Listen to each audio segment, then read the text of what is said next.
Hello, leaders. Welcome to my third Nelson HR report. I plan to come on every month to talk to you about HR hot topics to keep you informed. Let's get started and let's talk marijuana.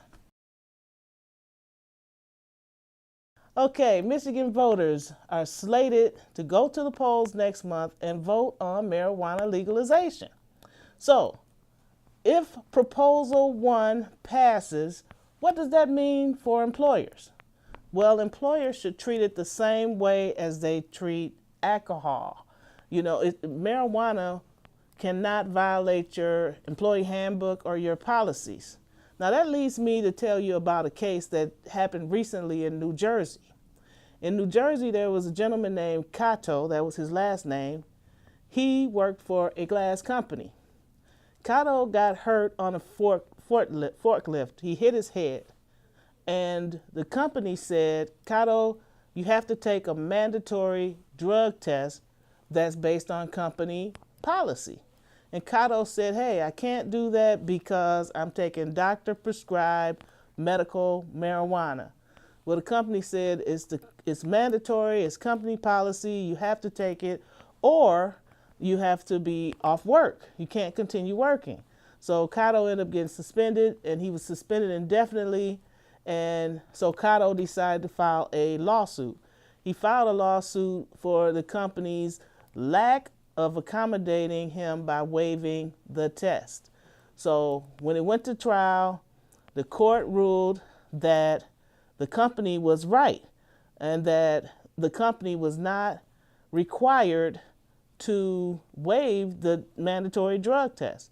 Also, the court ruled that Cato was not able to perform the essential functions of the job. So therefore, the company won in that case. So that just kind of gives you some information on how you would handle if Proposal 1 passes or if you have a medical marijuana situation in the workplace. Next, let's talk about the Supreme Court.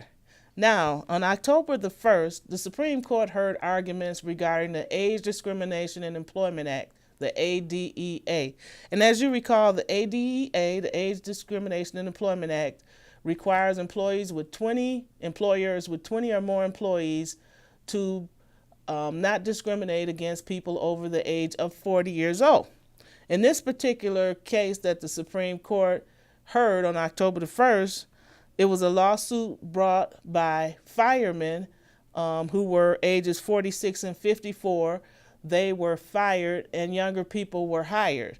So the firemen fought the case and said, hey, we're covered by the ADEA. However, the statutory language for the ADEA is clear, and it says it applies to private employers or 20 or more.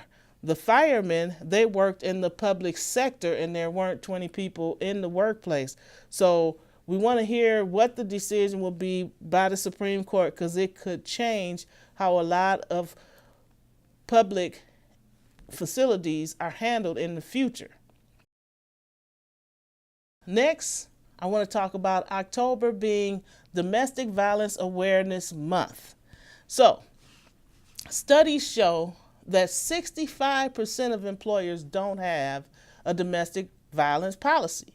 However, 1 in 4 women and 1 in 10 men experience domestic violence in their lifetime. And the domestic violence just doesn't stay in their homes. It can spill out into the workplace.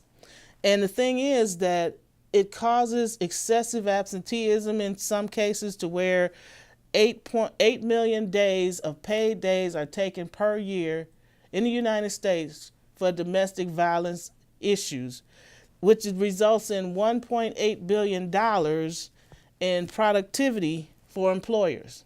So, in order to protect your organization, you want to make sure you implement measures to protect the workforce.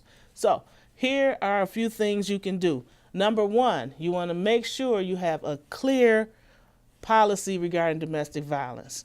The next thing is you want to make sure that your supervisors are trained on the warning signs of domestic violence. And some of the warning signs can include if there's a change in the work performance, poor concentration, the person's making more errors, they're slower, they're inconsistent with their work quality.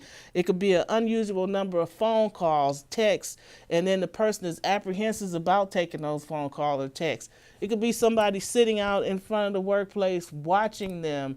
You know how they sit out in the car and they're watching that person? Those type of things you want to pay attention to. Disruptions inside the workhouse, somebody visiting that person, absenteeism and lateness for work, reluctance to leave work.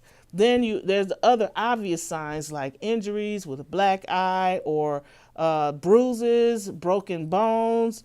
And then they explain if they explain these injuries such as, they fell or they're clumsy, and you notice they're having more and more injuries. And then say they have a turtleneck on and it's 90 degrees, and they have long sleeves on. Those type of things are your warning signs.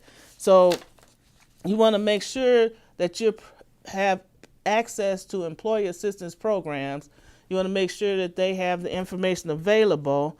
And if possible, if the person needs flexible scheduling, and you can do that, if you're able to do that, that would be a very good idea. And always think safety first. Now, the other thing is, don't ignore domestic violence. If you see it happening, don't ignore victims of domestic violence. If you see somebody with some of the warning signs I've talked to you about, or if a person has a black eye or something, then you can go over, if you're trained for it, like an HR person or the manager, go over to the person and say, are you okay? Are you safe? Because you want to make sure, because you're not only protecting that person, you could potentially be protecting the rest of the workforce as well, and yourself. And also, show compassion when you're talking to that person. A lot of times people will say, well, hey, I would never be in that situation. And why doesn't he just leave, or why doesn't she just leave? What's the big problem? Well, there's a lot of other factors that go into domestic violence. So you want to show compassion and listen carefully and try to protect your workforce. Now it's time for a tip of the month. Yay! Okay, this month tip of the month has to do with probationary periods. Now, I realize a lot of employers have probationary periods written into their policies. Actually, I've done handbook and added trial periods. But recently, and usually the trial periods are between 3 to 6 months. But recently, I've been talking to a few attorney associates of mine and found out something different. I was told, hey, you need to ditch those. Ditch the probationary periods and the trial periods. And the reason is because the probationary period, when an employee completes the probationary period, it could be confusing as to the at-will policies.